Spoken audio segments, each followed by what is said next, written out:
Assalamu Walaikum assalam. I recently visited for Umrah and I have some observation. So could you please tell me about this?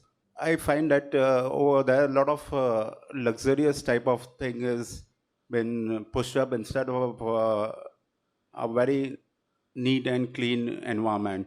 Like a lot of luxurious things. The hotel charge is fantastic, like 800 riyals per day, which any ordinary city in the world will not have that type of situation.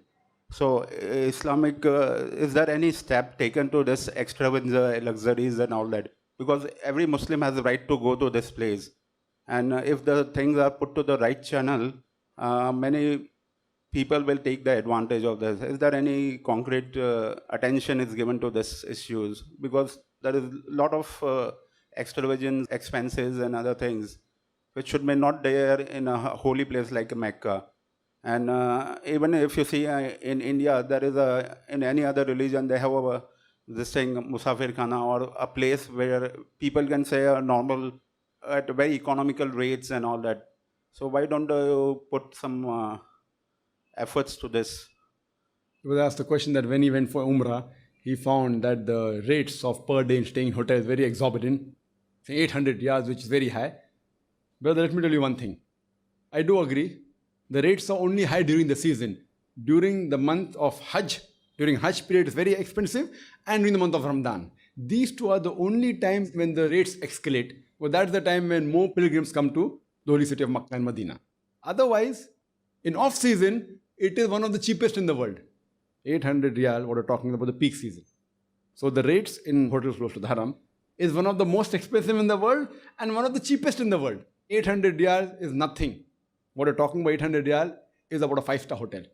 So 800 riyal comes to about 10,000 rupees. So if you take the rates of the 5-star hotel close to the Haram, by the Makkah, Medina, in off-season, it is the cheapest in the world. Cheapest in the world, I'm telling you that. You can even stay for 150 riyals. 2,000 rupees, no 5-star hotel you'll get. Even for 1,000 rupees, off-season, 125 riyals, I'm telling you that. 5-star hotels. But in season, 2,000, 3,000 riyals, which becomes the most expensive in the world. Your question should have been Umrah, it should have been Hajj. Umrah is normally done in off-season. Except if you're Umrah during Ramadan. That time, during the last 10 days, it's sometimes even more expensive than Hajj season. But during the other times of Umrah, it is very cheap. A poor person can even stay in a 5-star hotel during off-season, if he wants to do Umrah. Now coming to your question, during Hajj season, why is it expensive? Now, you fail to realize that according to me, after seeing the facility the Saudi government has given for Hajj, I'm saying because of the Saudi government, it is even possible for a very poor man to do Hajj. The facility the Saudi government gives, if you see the Haramain, both the Haramains, the facility they have, the toilets they have provided. Imagine more than 2 million people coming for Hajj at one time during Ramadan, and the facility they have given toilet. They have put Italian marble in toilet. Poor people don't get to live in Italian marble. In toilet they have put Italian marble. They have got escalators, and they take only a few riyals. So as far as the airfare is concerned, number one, the government subsidizes the airfare. Now because the Saudi government has subsidized the rate for the Saudi airlines, the other airlines for competition, they're forced to subsidize. So even the non-Muslim airlines are subsidizing now. Why? Because Saudi Arabia started that. So Saudi Arabians say that if you're coming for Umrah or for Hajj, we give 25% discount. Sometimes they give 40% discount. Now because Saudi airline does that, the other airlines are forced to do it. So they aren't bothered about the Muslims. But if they don't do, then they lose business. So they say prefer let the rate come down and we have more flights. So they subsidize. Actually they're making business. But if you normally have to go to Saudi Arabia, it will cost you 29,000 rupees. Normal fare up and down from Bombay. During Umrah and Hajj, it costs 21,000. Subsidized. 1/3. So first point number one, that fare is subsidized. Point number two, the facility given by government, the tax the government takes for Umrah is negligible. That's subsidized. As far as staying is concerned, eating is very cheap. Eating, you will get all types of food. MashaAllah, very cheap. Pakistani food, this food, that food, fast food, everything. Now staying, what you're talking about the rates is the hotels very close to the Haramain. Now if your budget doesn't provide you, you take a hotel which is far. I know even during Hajj season, there are hotels which are costing 50 riyals a day. So whether you're staying close to the Haramain, whether 5-star hotel or small hotel, even if you take close to the Haramain, the cost of the land is expensive. The cost of land is expensive. So even if it's not a 5-star hotel, it's expensive. If you stay in a hotel close to the haram, even if it's not 5-star, if it's not 1,000 riyal, it will at least be 400 riyals. You understand? Because the land is expensive. Now why the land is expensive? Because it's close to the haram. So the moment a poor man, when he goes, he can very well take a hotel which is half a kilometer away or 1 kilometer away. What's the problem? And the facility of the government is so good that you can spend the full day in haram without any problem. So we should thank the facilities given by the government that it is even possible for a poor man to perform Hajj. Otherwise, if there was no facilities, only the air ticket, because now you can do Hajj even 50,000 rupees. You understand? So only the air ticket cost about 29, 30,000 with the airport tax 30,000. It's because of the package.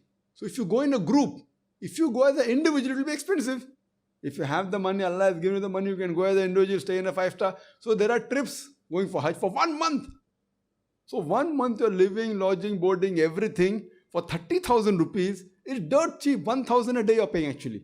For traveling internal, Jeddah to Makkah to Medina and back, where will you get? 1,000 a day. If you go to America and you want to spend 1,000 a day, when you go to SOTC trips, they're so expensive. So if you compare that with the haram, for 30 days average you are spending less than 1,000 rupees. Sometimes you're spending 800 rupees, including traveling, including eating, including staying in a good hotel close to the haram. There are cheap tours which will cost you only hardly 600 rupees a day. Now 600 rupees a day for eating, staying and traveling is very cheap in a foreign country. It is mentioned in the Quran that when you are going for Hajj, you take some cloth in India which is not available there. You can very well take that cloth, sell it. And the government gives you permission. So while you are doing Hajj, many people do it free because they take stuff and they spend a few hours a day selling it and they recover the cost. People even make money. So that is no problem. So in Hajj, if you cannot afford it, you can even do business. You can take some material and sell it. Then many people do it. Many of the people, they get material. So these are the facilities given by Allah subhanahu wa ta'ala in the Quran and by the government. You have to appreciate. Now to say that why do they charge doesn't make sense. Even a poor man can go. And there are more poor people coming for Hajj than rich people. More poor people are coming for Hajj from different parts of the world. They do the saving and alhamdulillah, I have to thank. So all the types of facilities there in the Haramain, whether Makkah, Medina, big hotels are there, cheap hotels are there. There are Jamaat Khanas also. There's Bhori Jamaat Khana, there are Aga Khani Jamaat Khana. There are several. So many Musafir Khanas are there. Now, if you don't know about it, that's your problem. There are many Musafir, not only in the Haram, even in cities. In Bombay, the Musafir Khana Hajj committee is going to the dogs. It's just lying vacant. Who's to blame? We are to blame. One thing is there that you have to realize that you go and tell the Saudi government, why did you put iron marble in the toilet? They want to give you free. So you should go and tell the Saudi government, why did you put iron marble in the toilets? How many people live in iron marbles? So alhamdulillah, they want to serve the Haji because they feel that serving the Haji gives you barakah. Now when you do a trip from Jeddah to Medina and back, in the bus, they charge you 130 riyal, which is not possible. 150 riyal is only for going and coming. How is it possible? Then I inquired. They came to know that many rich people who say that whatever the cost is, we'll pay half. So when you're paying 130 riyal, which for 3 days going to Medina and coming back with the air-conditioned bus, the normal bus fare when you go is 150 riyals. How can they have 130? It doesn't make sense. So when I inquired, they told me that whatever the cost is, 50% is paid by rich people. They say we want to subsidize it. So if they want to subsidize it, why go in air-conditioned bus? But if the rich people, they want to spend their money in serving the Hajis, alhamdulillah. So there's some rich man who is subsidizing. Some people come and tell me, Ibn Qasir is so cheap, why it's expensive? Because the rich people in Ramadan, what they say, whatever the cost is, we'll pay half. So if the cost is approximately 8,000 rupees, or if it is 6,000 rupees, they say we'll pay half. So you get 3,000 rupees Ibn Qasir. It is subsidized by somebody. So when they want that, let the Hajis get facilities, let the people who come for Ramadan get facility. So why are you objecting? If you don't want it, don't take it. So don't go in the tour, you can go individually. So the thing is that the facility given by the people out there, alhamdulillah, because they respect the Hajis, alhamdulillah, we have to appreciate that. And we have to say that, mashallah, you can stay in a good hotel also, sometime at cheap rate. Sometime if you don't have the money, you can stay in a cheap hotel. Or if you have the money, you can stay in the season in expensive hotel. Hope that answers the question. Yeah, brother. I think Nawab of Arcot, Arcot, yes. he has dedicated a building and For Waqf.